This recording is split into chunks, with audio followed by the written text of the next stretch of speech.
Magandang hapon po sa inyo lahat. Ito po ang lingkod, Jay Sosa. Bugay.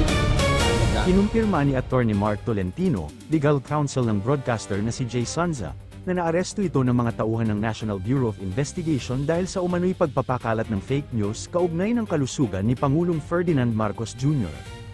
Ayon sa buong pahayag ni Attorney Tolentino, inaaresto ngayon si Jay Sonza ng National Bureau of Investigation batay sa isang warrant of arrest. Papunta na raw sila sa NBI Pasay upang tiyakin na ganap na iginagalang ang kanyang mga karapatan, lalo na bilang isang senior citizen. Giit ng abogado, hindi nila palalagpasin ang anumang paglabag, babantayan daw nila ang bawat hakbang, aaksyon sila kung kinakailangan, magbibigay sila ng update sa lalong madaling panahon. Inaasahan na raw ng abogado ang kaso, pero hindi raw nila inasahan na may aarestuhin ngayong araw. Ang usapan daw kaninang umaga, pabibigyan pa sana. Dalawa ang kasong finil sa korte, cyber libel at unlawful publication, pero ang inisyuhan lang daw ng warrant ay yung unlawful publication. Minimal na kaso lang daw yun ayon sa abogado, sa tingin niya nasa 6 na buwan lang ang kulong, kaya may mali raw talaga doon. Ang problema, mali raw ang nakalagay sa warrant of arrest, nakalagay doon, non-bailable, paliwanag ng abogado, kapag sinabing non-bailable, dapat ang krimen ay reclusion perpetua o life imprisonment ang parusa, pero itong kaso, 6 na buwan lang ang penalty, very minimal offense daw.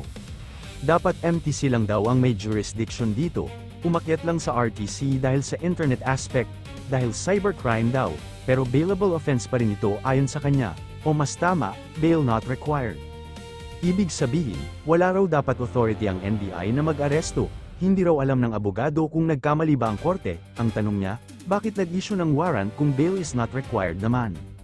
Baka raw ang iniisip ng korte yung cyber libel, pero wala pang warrant na inilabas doon, dalawa kasi ang kaso, cyber libel at unlawful publication.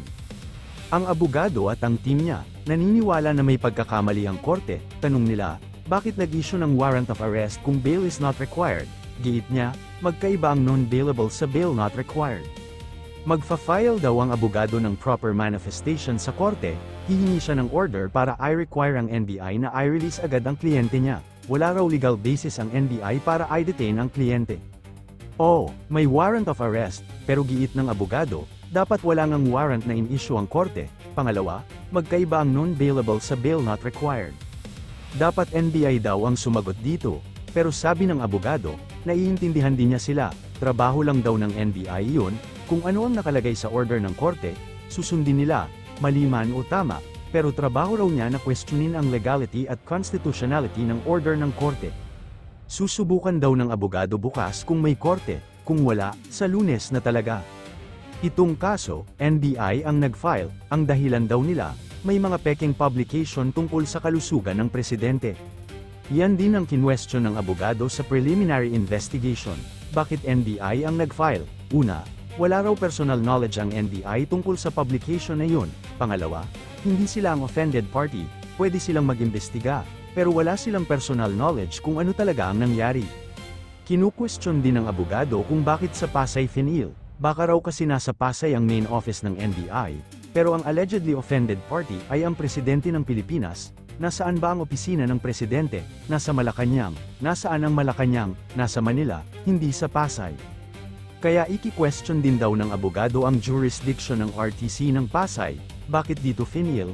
Sa tingin niya, finil nila sa Pasay kasi doon ang address ng main office ng NBI. Si Jay Sonza, o Jose Yamang Sonza sa tunay na pangalan, ay 70 taong gulang.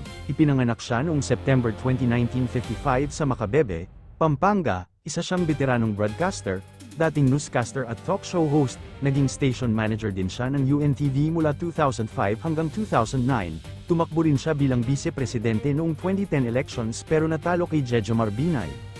Samantala kinumpirma na ng opisyal ng Czech Republic na totoong nahuli at na-detain sa kanilang bansa si dating Congressman Zaldico bago nakalaya. Ayon sa Malacanang, sinabi ito ni Czech Embassy Charge d'Affaires Eva Tenzin kay Pangulong Marcos sa kanilang pulong kahapon. Matipid daw ang paliwanag ni Tenzin dahil sa sinusunod nilang international, European at national laws. Tiniyak naman daw nito makikipagtulungan sila sa Pilipinas sa paghahabol kay Ko nang naayon sa kanilang batas. Sa pulong naman kay French Ambassador Marie Fontenelle, tinanong ng Pangulo kung bakit hiniling ng France na palayain si Ko. Pero sabi ng French ambassador na hindi siya makapagbibigay ng anumang impormasyon, sa impormasyong nakuha ng Foreign Affairs Department sa France sa lagay ng asylum petition, si Co, ang bungad po ng Pangulo ay patungkol sa estado ni Zaldico na isang fugitive, so naiintindihan po ni French ambassador at sabi niya po na naiintindihan niya, at alam niya na fugitive itong si Mr. Zaldico at kinakailangan may harapin na accountability. Ng Pangulo ay patungkol sa estado ni Zaldico na isang fugitive. So naintindihan po ni French Ambassador at sabi niya po na naiintindihan niya at alam niya na pugante, fugitive itong si Mr. Zaldico at kinakailangan may harapin na accountability.